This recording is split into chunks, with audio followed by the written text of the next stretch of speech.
media in a viral post in a home that has since been raided. Officials were able to locate some of his clothing that they believe he wore during the filming of that video. But as for Derek Groves, that is a different story. He appears to have vanished. WDSU reporter Shay O'Connor joins us live from the Orleans Parish Justice Center with the very latest on the manhunt. Good evening to you, Travers and Sully. Law enforcement officials tell me that Derek Groves is a convicted killer, which is likely why he probably feels he has nothing to lose at this point. When you watch the video of him walking down Barone Street with Mr. Massey, you see that he has a very particular gait. May 16th around 2 a.m.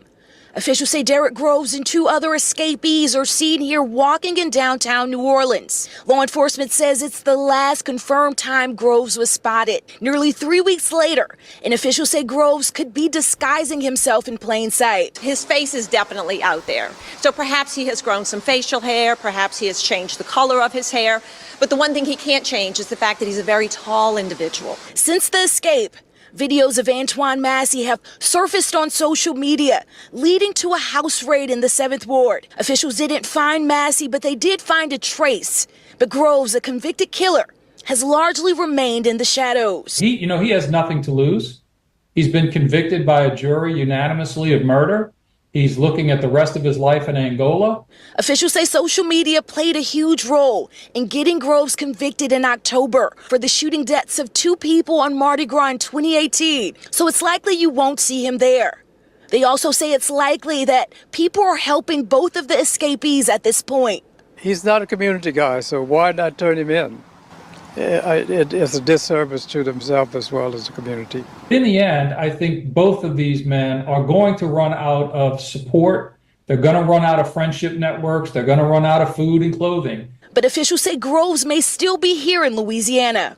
So I would say to everyone, be on the lookout. I was shocked to hear his son, DeKeenan Dennis, escaped from the Orleans Parish Jail, but says that he's glad he was caught quickly and safely.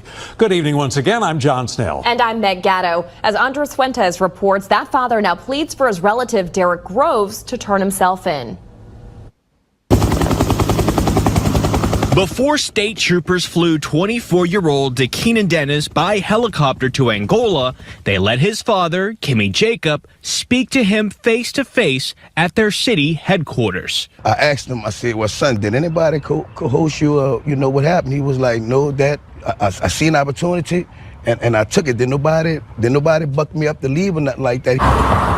Investigators found Dennis in New Orleans East, the same day he and 9 other inmates escaped the New Orleans jail. Jacob thinks the primary reason for his son's jailbreak was due to conditions at the facility and his criminal past, when he carjacked a pizza delivery driver in Chalmette as a teen and served 5 years behind bars. He take Ritalins, he take all kind of things for depression, ADHD. My son been suffering with that since he's been incarcerated since the age of 16. Jacob says he's glad that his son was captured by police without any fuss, and he pleads that his second cousin, Derek Groves, does the same. Groves is a convicted 4-time killer who is one of the inmates still on the run 3 weeks after the jailbreak. But if you keep running, that's gonna make the situation worse. Come in with the right people, your family, who you trust, get your